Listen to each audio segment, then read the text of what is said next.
80 साल हो गए हैं। दत्तात्रेय होसबोले वहां पर बोल रहे थे, वो हमने आपको दिखाया। और आइए अब आपको अगली बड़ी खबर की ओर लिए चलते हैं। दुनिया के सबसे ताकतवर सैन्य गठबंधन नेटो के भीतर क्या दरार पड़ने लगी है? अमेरिकी राष्ट्रपति डोनाल्ड ट्रंप ने रक्षा खर्च को लेकर अपने सहयोगी देशों पर बड़ा हमला बोला है। दूसरी ओर रूस यूक्रेन युद्ध के बीच यूक्रेन लगातार नेटो से और मजबूत सैन्य मदद की मांग कर रहा है।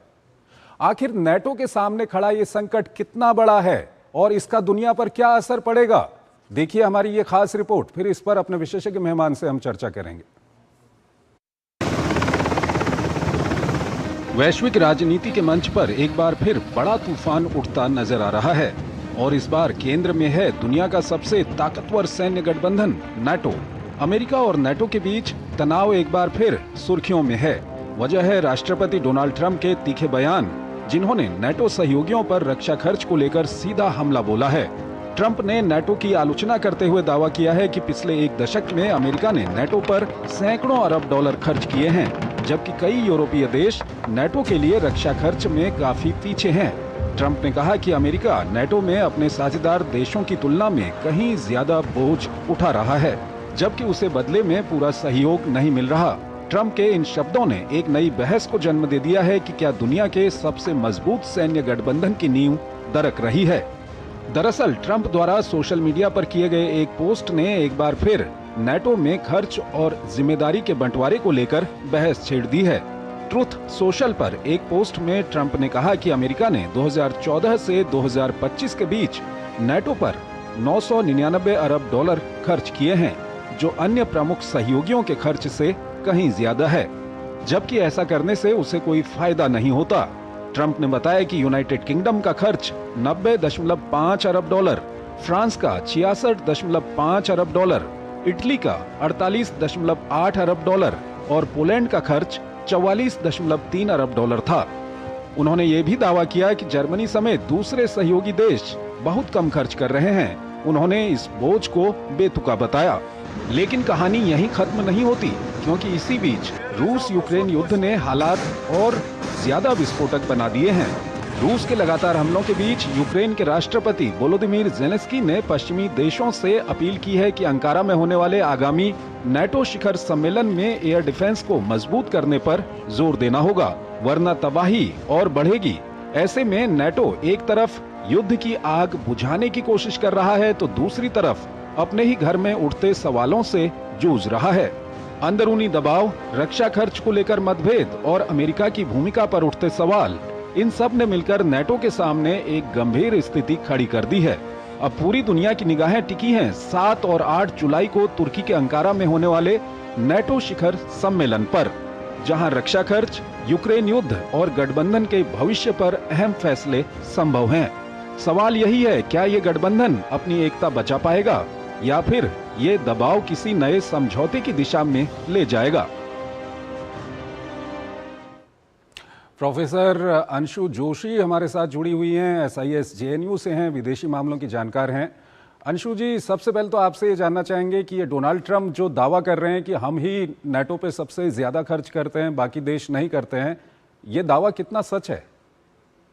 चंद्रशेखर जी, पहले तो हम ये समझे कि नाटो है क्या और अमेरिका का इसमें कितना क्या और क्या योगदान और रोल रहा है, और नाटो को आज भी क्यों अमेरिका संचालित कर रहा है। दुनिया का सबसे शक्तिवान सैन्य संगठन है, हम सब जानते हैं, लेकिन ये द्वितीय विश्व युद्ध की समाप्ति के बाद जब दुनिया 2 ब्लॉक्स में बटी थी, जब शीत युद्ध की ओर पूरी दुनिया गई थी, एक खेमे को यूएसएसआर, तत्कालीन यूएसएसआर संचालित कर रहा था, दूसरे खेमे को अमेरिका संचालित कर रहा था।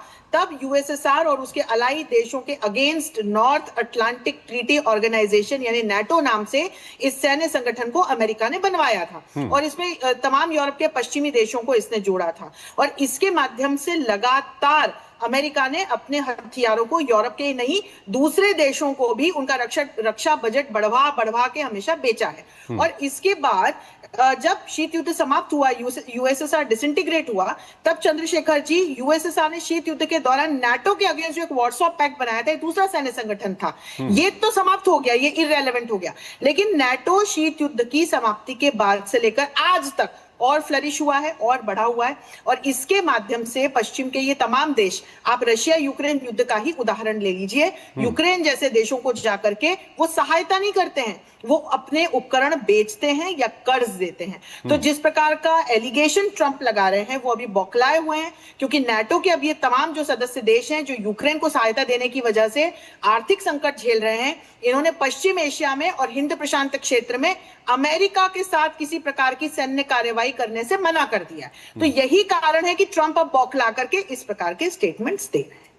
और इस सब के बीच नेटो की क्योंकि एक बड़ी बैठक होने वाली है अंकारा में, और उस बैठक से पहले इस तरह का बयान देना, क्या कुछ लगता है आपको कि वो पुरानी यूनिटी रहेगी नेटो में इसके बाद?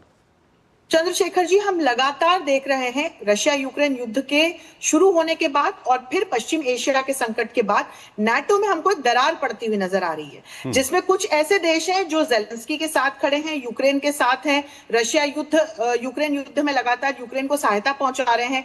ट्रंप के साथ साथ कुछ ऐसे नेता हैं जो ये नहीं चाहते हैं, और पश्चिम एशिया को लेकर के भी विवाद है, जिसमें कि नाटो के कुछ ऐसे सदस्य देश या नेता हैं जो ट्रंप के साथ हमको खड़े हुए नजर आते हैं, लेकिन कुछ ऐसे सदस्य देश हैं जो जमकर अमेरिका की और ट्रंप की आलोचना कर रहे हैं ईरान पर अटैक करने के लिए, क्योंकि वे नहीं चाहते कि ईरान या उसके प्रॉक्सीज इन देशों पर अटैक करें। उनकी अपनी सुरक्षा से जुड़ी हुई समस्याएं हैं, प्राथमिकताएं। तो नाटो में इस वक्त एक दरार की स्थिति है चंद्रशेखर जी, और हो सकता है कि आगे जाकर के नाटो हमको विभाजित होता हुआ भी दिखाई पड़े। बहुत बहुत आपका शुक्रिया अंशु जी, हमारे इस कार्यक्रम में जुड़ने के लिए और दोनों ही महत्वपूर्ण विषयों पर अपना महत्वपूर्ण विश्लेषण हमारे दर्शकों के साथ साझा करने के लिए। इसी के साथ अंतर्राष्ट्रीय खबरों के हमारे इस खास कार्यक्रम को हम यहीं पर समाप्त करते हैं, लेकिन जाते जाते आपको छोड़ जाते हैं आज की कुछ और बड़ी और महत्वपूर्ण अंतर्राष्ट्रीय खबरों के साथ। आप इन खबरों को देखिए और हमारी पूरी टीम को इजाज़त दीजिए। नमस्कार।